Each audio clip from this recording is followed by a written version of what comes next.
আজকে বাংলাদেশে মসজিদ ভাঙ্গা হচ্ছে। আপনারা এই খবর জানেন কিনা জানি না।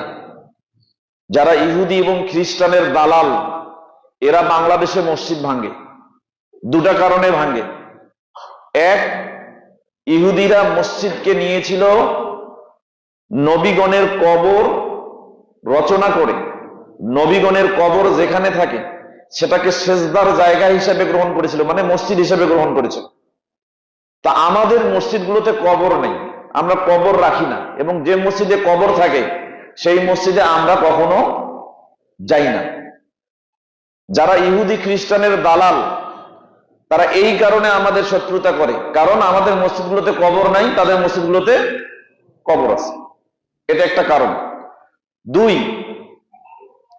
প্রথম বাইতুল মাকদাস বা মুকাদ্দাস, এটাকে ভাঙ্গা হয়েছিল এবং কয়েকবার ভাঙ্গা হয়েছিল। কারা ভাঙ্গেছিল? এই ইহুদি খ্রিস্টানরাই ভেঙেছিল। এই ইহুদি খ্রিস্টানরা মসজিদ ভেঙেছিল। কোন মসজিদ? বাইতুল মাকদিস বা বাইতুল মুকাদ্দাস, এটা ভেঙেছিল। এই মসজিদ ভাঙছিল। কিন্তু এখন দেখেন, বাইতুল মুকাদ্দাস মুসলমানেরা গ্রহণ করেছে আল্লাহ সুবহানাহু ওয়া তাআলার জন্য সিজদার জায়গা হিসেবে, এবং প্রত্যেকটা নবী বাইতুল মুকাদ্দাস এটা অবমুক্ত হোক এবং এখানে স্বতঃস্ফূর্তভাবে মুসলমানরা যাক, অবস্থান করুক, সাজদা করুক, আল্লাহ সুবহানাহু ওয়া তাআলার জন্য আল্লাহকে ডাকুক, এটা কিন্তু সবাই কামনা করেছিল। কিন্তু এটার যারা বিরুদ্ধাচরণ করে, এরা হচ্ছে ইহুদি এবং খ্রিস্টানের দালাল। তো চিন্তা করে দেখেন, বাংলাদেশে আহলে হাদিস মসজিদকে ভাঙ্গা হচ্ছে। কারা ভাঙছে? ইহুদি খ্রিস্টানের দালালরাই ভাঙছে। আবার এই ইহুদি খ্রিস্টানের দালালরাই বলছে যে আহলে হাদিসরা ইহুদি খ্রিস্টানের দালাল। চিন্তা করেন। তো কিয়ামতের আলামত একটা আছে। রাসূল সাল্লাল্লাহু আলাইহি ওয়াসাল্লাম বলেছেন, যে কাজের যে নিয়ম, যে কাজ যে ধারাবাহিকতায় হবে, যেটা যত সহজভাবে হবে, সেইটা আর সেইভাবে হবে না, সেটা আর সেই নিয়মে থাকবে না, এটার পরিবর্তন হয়ে যাবে এবং এটা মানুষই পরিবর্তন করবে। তখনই বুঝবে যে কিয়ামত খুব সন্নিকটে। সম্মানিত উপস্থিতি, মুসনাদে আহমদের 3870 নম্বর হাদিস। ওয়াকাইল আলবানী রাহিমাহুল্লাহ ফি সিলসিলাতি আহাদিস সাহিহা হাযা হাদিসুন ওয়া সানাদুহু সাহিহুন, হাদিসটি এবং তার সনদ সহিহ। আব্দুল্লাহ ইবনে মাসউদ রাদিয়াল্লাহু তাআলা আনহু থেকে বর্ণিত, তিনি বলেন, রাসূল সাল্লাল্লাহু আলাইহি ওয়াসাল্লাম বলেছেন, লা ইয়াজদাদুল আমরু ইল্লা শিদ্দাহ ইন্না মিন আশরাতিস সাআ। কিয়ামতের নিদর্শনাবলীর মধ্যে একটা নিদর্শন হলো এই, যে মানুষের যে কাজগুলো যে নিয়মে হওয়ার কথা, যেটার যে স্বাভাবিক নিয়ম আছে, সেই নিয়ম পরিবর্তন হবে, সহজ কাজটা কঠিন হয়ে যাবে আর কঠিন কাজটা সহজ হয়ে যাবে। আজকে সেটাই চলছে।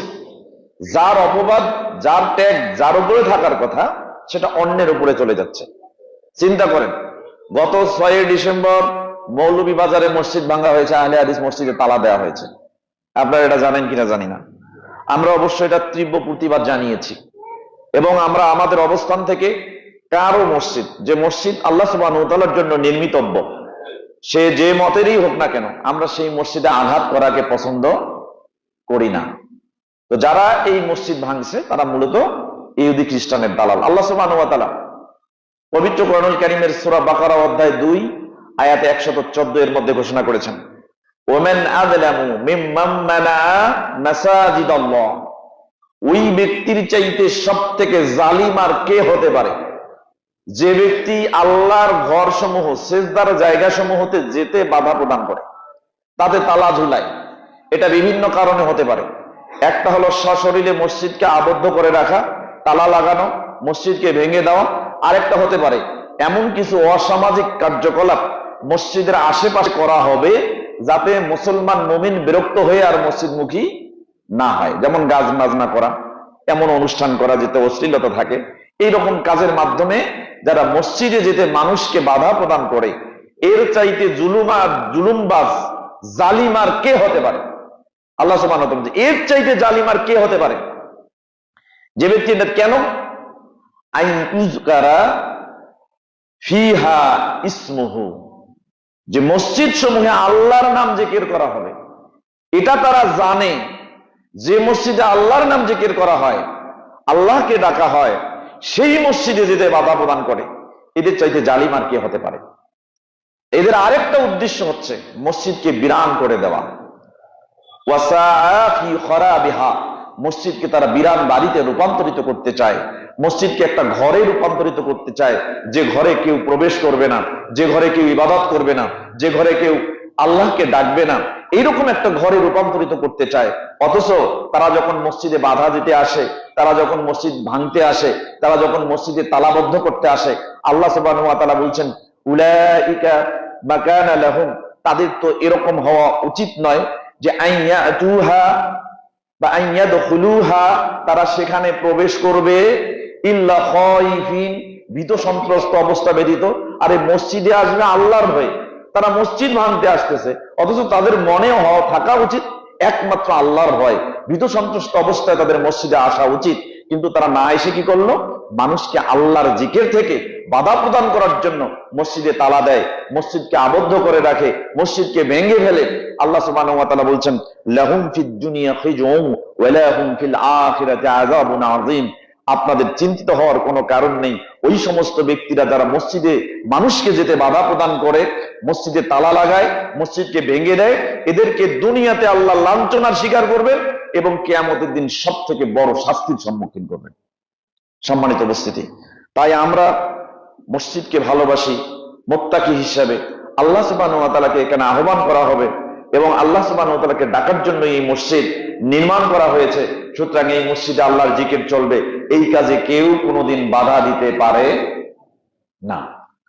আজকে আহলুল হাদিসদের উপরে ট্যাগ লাগানো হয়, অথচ এই পৃথিবীতে আপনি এখন পর্যন্ত যারা বেদাতি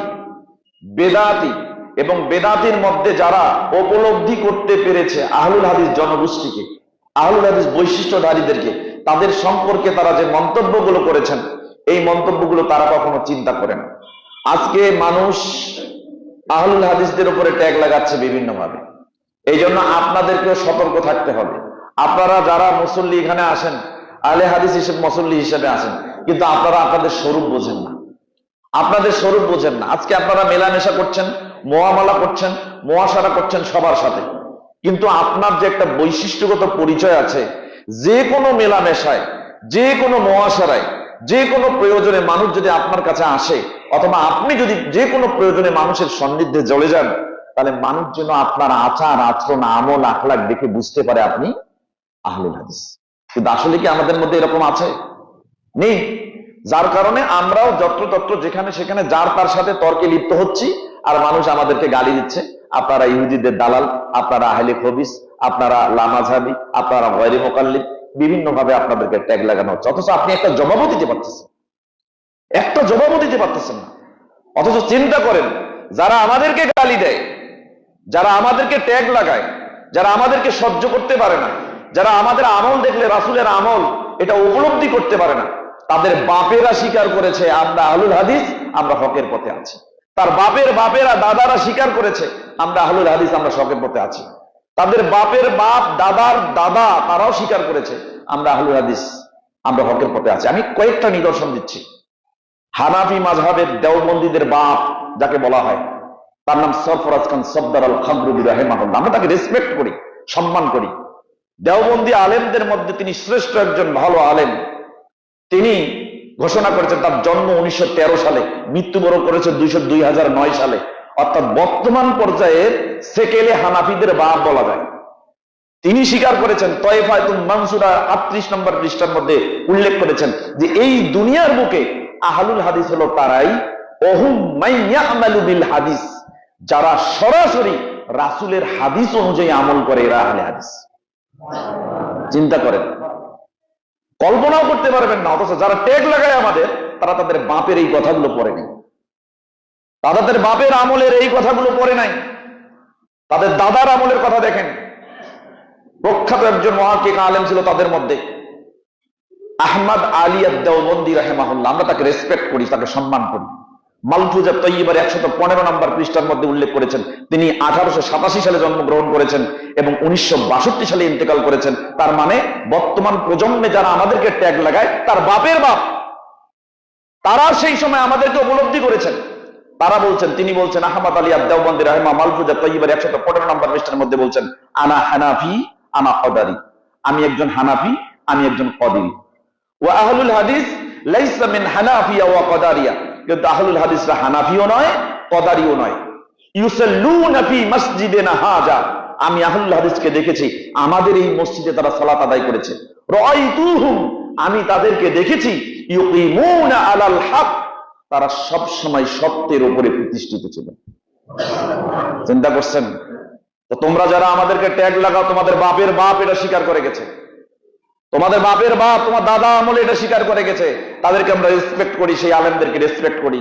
তোমার দাদার বাপ, আরেকজনের কথা বলি, দেখো তিনি বলেছেন হক্কানি আকায়েদ ইসলামের 3 নম্বর পৃষ্ঠার মধ্যে, যারা দেওবন্দি হানাফি তাদের মাদ্রাসার প্রতিষ্ঠাতা যিনি প্রতিষ্ঠিত করেছেন, ভারতের দেওবন্দে সর্বপ্রথম দেওবন্দি মাদ্রাসা প্রতিষ্ঠা করেছেন তিনি। 1832 সালে জন্মগ্রহণ করেছেন, 1880 সালে জন্মগ্রহণ করেছেন। বর্তমান আমাদের যারা ট্যাগ লাগায়, তার বাপের বাপ দাদার আমলের আল মুফতি ছিলেন তিনি।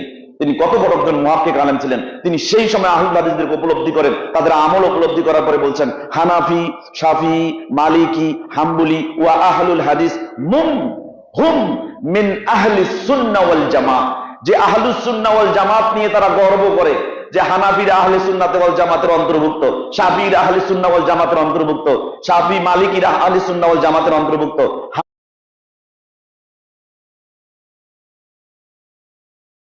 হাম্বলিরা আহলে সুন্নাত ওয়াল জামাতের অন্তর্ভুক্ত। তারা যেন এটাও জানে আহলুল হাদিসরা আহলুস সুন্নাহ ওয়াল জামাতের সবথেকে নিকটবর্তী। চিন্তা করেন, তাহলে এরা যারা আমাদেরকে গালি দিচ্ছে, এদের গালিতে আপনারা জবাব দিতে পারেন না। তাদের বাপের আমলের, দাদার আমলের, দাদার বাপের আমলের আলেম ওলামারা আমাদের সম্পর্কে সার্টিফিকেট দিয়ে গেছেন। ইমাম আহমদ ইবনে হাম্বল 164 হিজরিতে জন্মগ্রহণ করেছেন।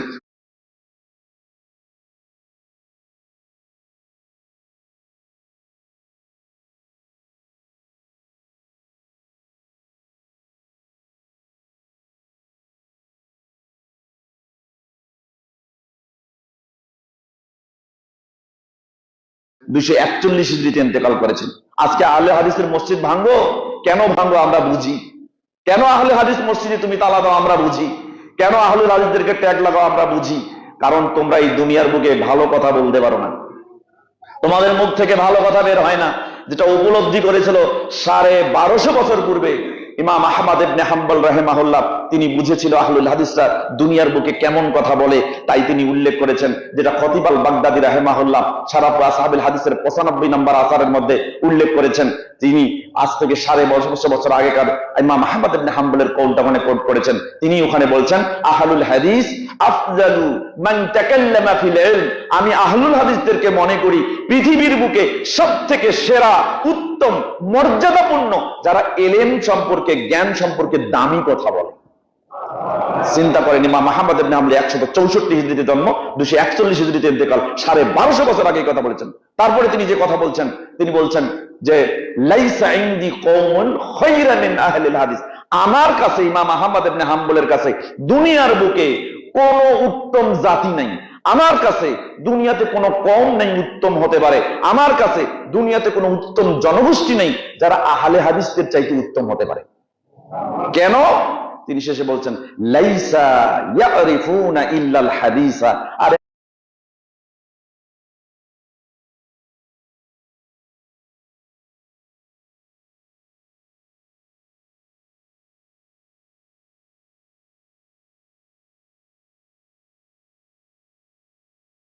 আহলে হাদিস যে আমলগুলা করে, এরা তো দেখি এরা হাদিস ছাড়া কিছুই বোঝে না, হাদিস ছাড়া কিছুই বোঝে না।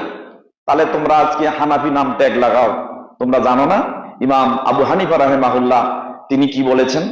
তোমরা জানো না তিনি হাদিস ব্যতীত কোনো আমল করাকে পছন্দনীয় করেন নাই, মনে করেন নাই। তিনি আজ থেকে 1250-1300 বছর আগে তিনি 80 হিজরিতে জন্মগ্রহণ করেছেন, 150 হিজরিতে ইন্তেকাল করেছেন ইমাম আবু হানিফা রাহিমাহুল্লাহ।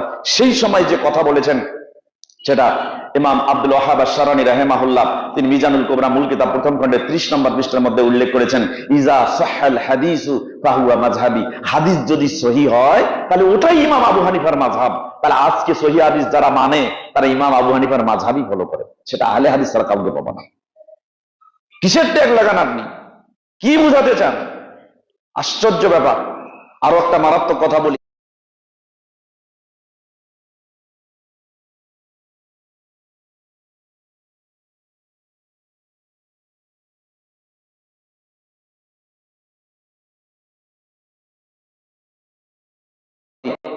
700 হিজরির ওই দিকে একজন মুহাক্কিক আলেম ছিলেন, তার নাম হচ্ছে খলিল ইবনে আহমদ রাহিমাহুল্লাহ। খলিল ইবনে আহমদ রাহিমাহুল্লাহ শারাফু আসহাবিল হাদিসের 112 নম্বর আসারে খতিব আল বাগদাদি রাহিমাহুল্লাহ তার কলকট করেছেন। তিনি ওখানে বলছেন যে ইল্লাম ইয়াকুন আহলুল হাদিস আউলিয়া আল্লাহ, যদি আহলে হাদিসগণ আল্লাহর ওলি না হয়, ফালাইসা ফিদ দুনিয়া ওলিউন, তাহলে দুনিয়াতে কোনো ওলিই নেই। চিন্তা করেন, আমরা এগুলো কথা বলি না। কেন বলি না? হয়তো আমরা মনে করব নিজেকে যে আমরা এই কথা বলতে একটা অহংকার বোধ প্রকাশ পাচ্ছে, কিন্তু তোমরাই লিখে গেছো তোমাদের কিতাবের মধ্যে যে খতিব আল বাগদাদি রাহিমাহুল্লাহ তিনি নকল করেছেন শারাফু আসহাবিল হাদিসের 112 নম্বর আসারের মধ্যে। তিনি বলছেন যে ইল্লাম ইয়াকুন আহলুল হাদিস আউলিয়া আল্লাহ ফালাইসা ফিদ দুনিয়া ওলিউন, যদি দুনিয়াতে যদি আল্লাহর ওলি হিসেবে কেউ থাকে তাহলে তারা হচ্ছে আল্লাহর ওলি, আহলে হাদিসগণ। আর আহলে হাদিসগণ যদি আল্লাহর ওলি না হয় তাহলে দুনিয়াতে কোনো ওলিই নেই যে দাবি করে আল্লাহ তার বন্ধু। অথচ আল্লাহ সুবহানাহু ওয়া তাআলা পবিত্র কোরআনুল কারীমের সূরা মাইদা অধ্যায় 5 আয়াত 55 এর মধ্যে বলছে ইন্নামা ওলিয়ুকুমুল্লাহ, মুমিনের ওলি হচ্ছেন কে? আল্লাহ, ওয়া রাসূলুহু, এবং তার রাসূল, এবং যারা ঈমানদার তারা হচ্ছে ওলি। চিন্তা করেন, আজকে তুমি মসজিদ ভাঙো, তুমি কি বুঝাও? তুমি আমার ওলি, তুমি আমার বন্ধু, তুমি আমার মসজিদে যেতে বাধা প্রদান করো, তুমি আমার ওলি?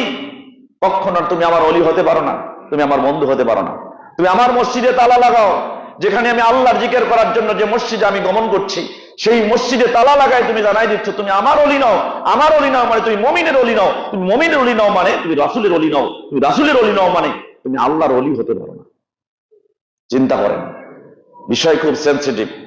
তাই যারা মসজিদ ভাঙছে তারা কারা? এরা ইহুদি দালাল, এরা খ্রিস্টানের দালাল। যে খ্রিস্টানেরা বাইতুল মাকদিস, বাইতুল মুকাদ্দাস ভঙ্গ করার কারণে সূরা বাকারা অধ্যায় 2 আয়াত 114 আল্লাহ সুবহানাহু ওয়া তাআলা নাযিল করেছেন, সেই দালালেরা আজকে আহলে হাদিসদের মসজিদ ভাঙছে।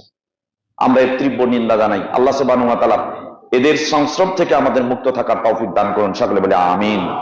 আহলুল হাদিস জোর গলায় কথা বলছে, বলবে, কিয়ামত পর্যন্ত বলবে, কারণ আহলুল হাদিস কখনো বাতিল কথা বলে না। আল্লাহ সুবহানাহু ওয়া তাআলা আমাদের হকের উপরে প্রতিষ্ঠিত থাকার তৌফিক দান করুন, সকলে বলি আমিন।